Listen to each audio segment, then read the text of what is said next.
Fico muito à vontade para falar sobre mobilidade social, pelo simples fato de que eu transitei por quase todos os estratos sociais da nossa sociedade.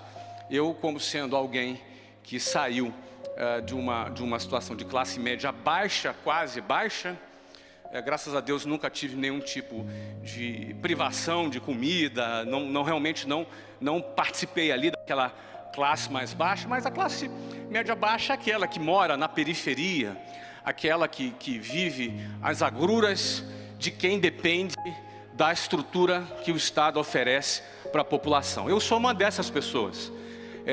Obviamente, no momento atual, não tenho sido visto como sendo essa pessoa, mas eu continuo sendo a mesma pessoa que estava dentro de um trem lotado, dentro de um ônibus lotado, imprensado por várias pessoas por todos os lados. Essa pessoa continua sendo eu. No entanto, tive a oportunidade de transitar, de experimentar a tal mobilidade social. E aí eu me sinto inclusive à vontade para falar um tema tabu, que é falar sobre dinheiro, né? Dinheiro é um tema muito tabu para se falar. Se por alguma orientação ideológica pode ser um tema detestável, ou por outro um tema tabu, porque alguém não quer se expor.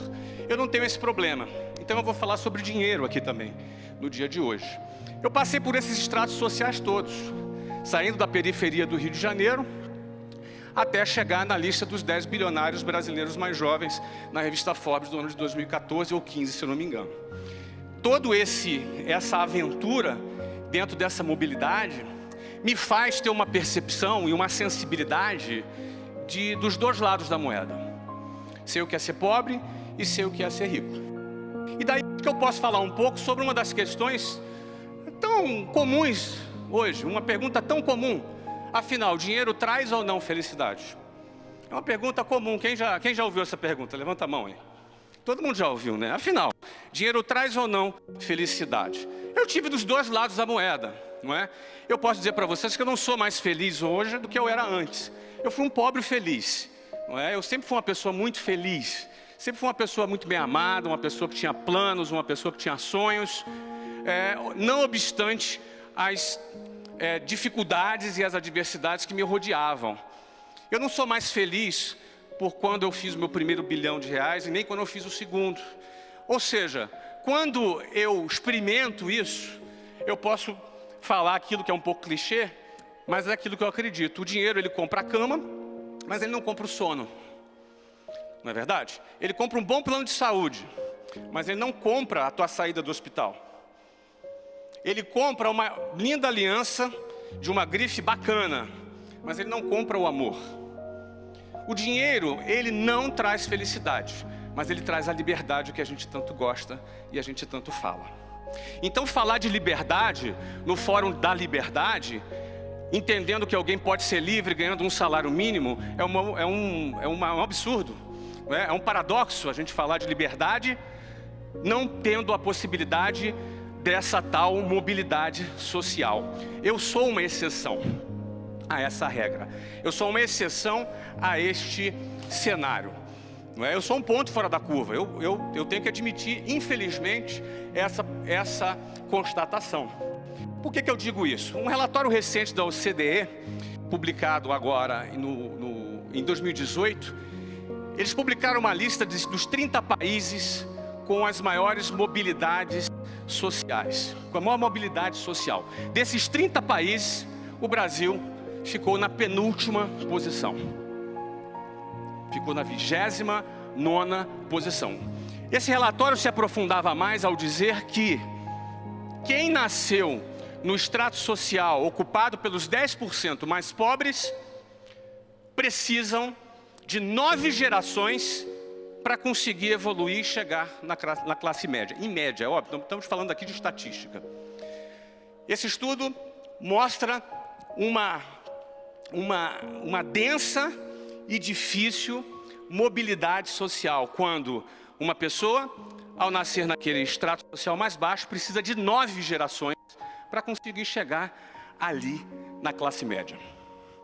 E aí eu vou começar não só a aplicar a minha situação, que é uma história já muito pública e conhecida, eu quero falar um pouco dos meus avós, não é? Depois eu quero falar dos meus pais, até a gente chegar na minha própria geração. Minha avó, mãe da minha mãe, ela era uma grande empreendedora. Uma pessoa que eu admiro muito, minha avó. Minha avó era lavadeira. Sabe aquelas pessoas que andam assim, ali na periferia, com uma bacia, com roupa pendurada na cabeça, assim, equilibrando? Então, a minha avó criou 3 filhos, ela foi abandonada pelo marido, ela tinha 3 filhos, teve que se virar para criar esses 3 filhos, entre eles a minha mãe, e ela fez isso majoritariamente lavando roupas. Lavando roupa para fora, como se dizia lá antigamente. Então, lavando roupa, minha avó semi-analfabeta, com pouquíssimo estudo, sabia ler com muita dificuldade. Lavando roupas, conseguiu garantir para aqueles 3 filhos que pudessem estudar em escolas públicas, ainda com muita dificuldade. A minha mãe, ela fez aquele chamado normal, não sei se existe isso ainda hoje, que se formava professor, não deve nem existir mais, né, Hélio, tudo bem? Nem deve existir mais, mas é aquele que se formava professora primária, depois ela conseguiu fazer pedagogia trabalhando, enfim, ela conseguiu ser professora da rede pública. Meu pai, filho de uma mãe solteira, que teve 5 casamentos, e no 5º casamento ela resolveu se livrar dele, ele atrapalhava a vida dela. Ele botou ela num colégio interno, daqueles públicos, daqueles que parecia quase como uma FEBEM. E ali foi criado meu pai. E criado ali dentro desse cenário completamente desfavorável, é um cara que sofreu bullying, todo tipo de violência, que acontece, imagino eu, dentro de uma FEBEM. Não era uma FEBEM, ele não era um menor infrator, mas ele era um aluno de escola pública, de uma escola pública de board school. Como é que chama isso aqui? De board school, de internato, exatamente, de internato. E ele passou ali aos 18 anos, o que faz o aluno de internato? Tem que ir embora. Ele ia embora para onde? Ele serviu o exército, entrou no exército brasileiro, foi soldado e conseguiu ali, como uma carreira de soldado, chegar a sargento e conseguiu ali ter um outro tipo de vida. Tanto meu pai quanto a minha mãe experimentaram mobilidade social. Porque tanto meu pai quanto minha mãe, apesar desse cenário caótico, que nenhum de nós gostaríamos de estar neles, eles experimentaram. Minha mãe, porque estudou. A educação trouxe para ela novas oportunidades, mesmo uma educação precária, uma educação pública. Meu pai seguiu uma carreira de funcionário público dentro das Forças Armadas, como soldado, e depois terminou a sua carreira numa carreira de sargento. Isso já representava muita habilidade social para a realidade que eles viviam, de onde eles vieram. Eles já eram a geração mais próspera da ninhada deles, daquela linhagem. Aquela linhagem experimentou ali o ápice do crescimento deles dentro do extrato social. Eu cresci na periferia do Rio de Janeiro. Alguém do Rio aqui? Tem alguns cariocas aqui, não é? Eu sou lá da cidade maravilhosa. Infelizmente, de onde eu morava, não era muito maravilhosa, não é? Ela tinha alguns efeitos sonoros, de metralhadora, né, de escopeta, tinha algumas coisas desse gênero. A periferia do Rio de Janeiro é um lugar inóspito. A zona oeste do Rio de Janeiro é um lugar terrível. E era ali que eu vivi. Como eu disse para vocês, eu tive o carinho dos meus pais. E dentro de mim eu sempre tive a vontade de evoluir e de crescer. A primeira coisa que aconteceu, eu falei, meu pai é sargento, eu vou para as Forças Armadas. Então eu fui das Forças Armadas, talvez alguns aqui não saibam. Eu entrei no Colégio Naval, fiz um concurso muito difícil, que eu tive que ficar 3 anos estudando. Eu sempre estudei em escola pública. Então o que acontece? Meu déficit educacional e acadêmico era muito grande. Quando eu fazia o concurso, eu fiquei muito para trás. 30 mil candidatos para 200 vagas. Nada para mim, não deu nem para o cheiro, eu tive que fazer 3 vezes essa prova. Quando eu entrei no Colégio Naval, eu já estaria experimentando uma mobilidade social muito grande. Porque estaria garantido para mim, por aquele concurso público, que eu seria um oficial da Marinha. Uma carreira de oficial começa ali como aspirante e vai até, eventualmente, almirante, que é o maior posto da Marinha. Já seria a maior mobilidade social inimaginável para a minha família. Meu pai estava super orgulhoso. Durou 2 anos, quando eu fui expulso, não é? E aí, obviamente, a minha vida não ficou nada fácil com o sargento Batista, né? Porque, obviamente, não só eu aprontei, como também ele ficou muito envergonhado com aquilo, né? E é todo aquele sonho que ele tinha depositado no filho que ia ser oficial da Marinha. Do meu lado, eu adorei a experiência na Marinha, mas por outro lado, eu não era um cara muito de processo, muito quadrado, muito rotina, uma característica mais criativa, uma característica mais dinâmica. Realmente as Forças Armadas não eram para mim. Ainda bem que eles me fizeram o favor de me convidar que eu me retirasse, educadamente, como eles fizeram. Foi até bacana, abrindo um parênteses, eu tive lá esse ano, no comemoração de 30 anos da turma, me convidaram para dar uma palestra para os alunos. Eu falei, tem certeza, comandante? Eu fui expulso. Não, conta a história que você foi expulso. E eu contei. Eu não sei o que aconteceu depois, mas foi bem legal, foi uma experiência super boa. Só que acontece o seguinte, eu voltei para a estaca zero, voltei para casa, e detalhe, para eu conseguir ter feito aquela prova, para me preparar para aquele concurso, para conseguir vencer aquela situação toda, a minha mãe pagou o salário inteiro dela no curso preparatório, não por um ano, por 3 anos, porque foi o tempo que eu precisei para conseguir passar naquela prova. Então olha que a educação, ela é um pilar fundamental para a mobilidade social. Eu, através da educação, estaria experimentando mobilidade social sendo um oficial da Marinha, sem dúvida alguma. Eu estudei muitos anos estudando, mas no final já falei o que aconteceu. Não rolou, não foi por aquele caminho. Saí, fiz as provas para as faculdades, tinha estudado muito, passei para as faculdades lá, todas as faculdades públicas, afinal era a minha única alternativa, com tranquilidade. Mas aí entrou uma coisa diferente na minha vida. Que foi o empreendedorismo. Que é sobre isso que eu quero me aprofundar aqui um pouquinho mais com vocês, que é o que eu gosto de falar, que é o que realmente arde muito forte no meu coração, que é falar sobre empreendedorismo. Por que começou o empreendedorismo nessa área? E, aliás, eu tenho aqui o privilégio de ter meus 2 chefes aqui, meus 2 patrões que me contrataram lá naquela época, estão aqui na frente sentados, Mário Magalhães, Juarez, que é aqui do Rio Grande do Sul também, não é? Pode dar uma salva de palmas para o meu chefe aí, gente? Ó, tem que fazer média com o chefe, né? Obrigado aí, acho que eu vou ganhar um aumento hoje, hein? E aí é o seguinte, comecei a trabalhar lá. E aí o que eu quero dizer para vocês? Eu quero começar a narrar para vocês agora, e eu tenho que me disciplinar no tempo aqui, tá? Porque eu falo mais 5 horas se necessário, mas eu tenho um tempo aqui. Eu quero enumerar para vocês o seguinte: o que precisou acontecer para eu sair desse moleque da periferia, tá, para uma condição muito privilegiada financeiramente? Eu quero falar de dinheiro por quê? Porque o dinheiro, ele promove o quê? Liberdade. Não vai ser possível termos um país com liberdade com o nível de renda que a gente tem. Ou, pior, com o prognóstico futuro do emprego, que é negro, terrível, é um prognóstico ruim, a gente vai ter mais problema ainda com o emprego, por conta da inteligência artificial, da automação, tudo que vem pela frente nos próximos 30 anos. A Europa, por exemplo, já é muito comum você ter 20% de taxa de desemprego, não é? Os jovens, para jovens então, as taxas às vezes chegam a 30% de desemprego. Isso tende a ficar pior. Qual é a solução para isso? Que solução? A gente não sabe a solução definitiva, mas eu tenho certeza que o empreendedorismo é uma das soluções possíveis. Desse espaço entre eu começar a trabalhar até empreender, que me permitiu ter mobilidade social, quais são as barreiras que um cara que vem lá de baixo tem que enfrentar? Que barreiras são essas? Em primeiro lugar, uma barreira cultural. Cultural ou barra ideológica, ou ideológica. Você vai decidir empreender num lugar onde empresário, às vezes, é visto como um contraventor.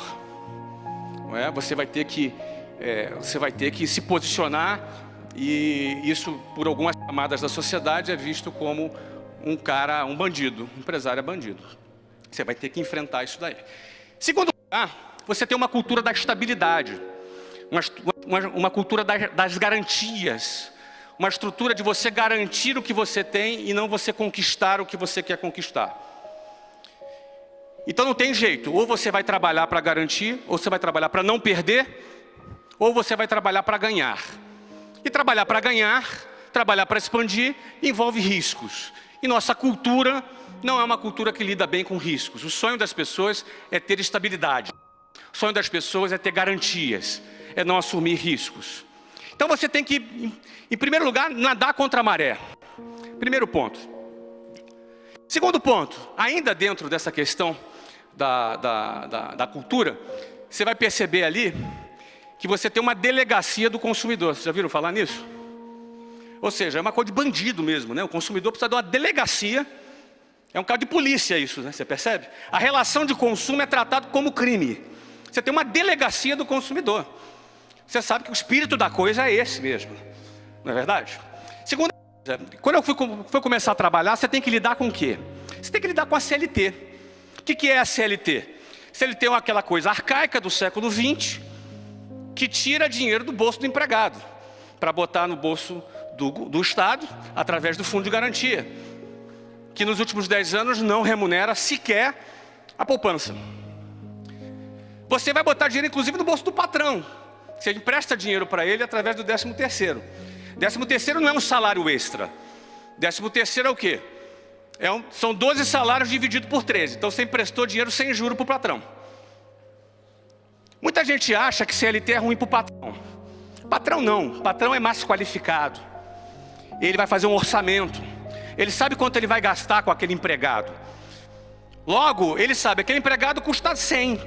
Agora, se tu vai pagar esse 100 como? Bota um pouco aqui no 13º, um pouco no fundo de garantia, um pouco no INSS, um pouco aqui, um pouco ali, e o cara recebe. Aí você combina essas regras da CLT com a questão tributária, aí você vai ver um cara, às vezes, ganhando 10 mil reais por mês, ou 20 mil, ou 30 mil, ele vai receber 60% daquele valor na mão dele. Os outros 40% vai se perder aí entre tributos e entre as outras coisas. Como é que você vai ter mobilidade social com esse tipo de custo? Estou falando de empregados, senhores. Eu tenho na minha rede quase 10 mil funcionários. Então o empresário ele sabe lidar com isso, ele tem um orçamento, ele trabalha de forma qualificada. O cara que quer sair do andar de baixo e quer para o andar de cima, ele precisa de dinheiro no bolso dele. Concorda comigo? Então ele vai ter que enfrentar isso. Que outra coisa o cara vai ter que enfrentar? Eu, por exemplo, gastava 4 horas e meia em transportes públicos por dia.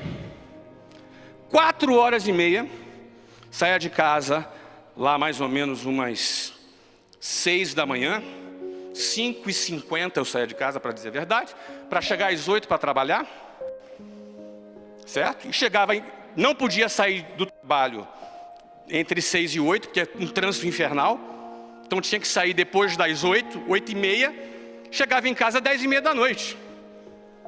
Gastava 4 horas e meia no trânsito por dia. E não é só o tempo. Em que situação o cara da periferia gasta isso? Amassado. É ou não é? Quem anda de ônibus cheio? Tem alguém aqui? Tem uns caras corajosos aí, levantou a mão. Tem outros que ficaram com vergonha e não levantaram. O cara chega amassado, assaltado. Quanta coisa você vê em 2 horas e meia de viagem?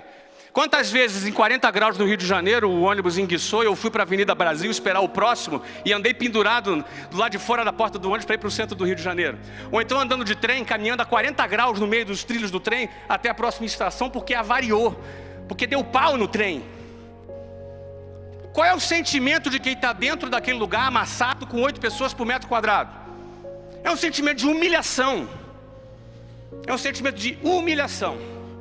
Simples assim, de descaso, de abandono, para aqueles que de 4 em 4 anos aparecem com uma notícia boa. Então é isso, essa é a realidade de quem vive na periferia. E como é que esse cara, já tendo que lidar com essa situação, vai ter que lidar com a sua autoestima para poder lutar nessa selva, para ter mobilidade social? Eu chegava lá na empresa às 8 horas da manhã, chegava o Antônio. Vocês sabem quem é o Antônio? O Antônio era o meu colega de trabalho que morava no Leblon. Ele chegava cheirosinho, bonitinho, com aquele terno bacana, e eu só tinha uma gravata e uma calça, e a camisa eu tinha, para não repetir, eu tinha uma branca e uma rosa. Aí eu botava um dia branca, outro dia rosa. não é verdade? Chegava lá o Antônio. O Antônio chegava lá, descansadinho, 7h30 da manhã, estava tomando café da manhã.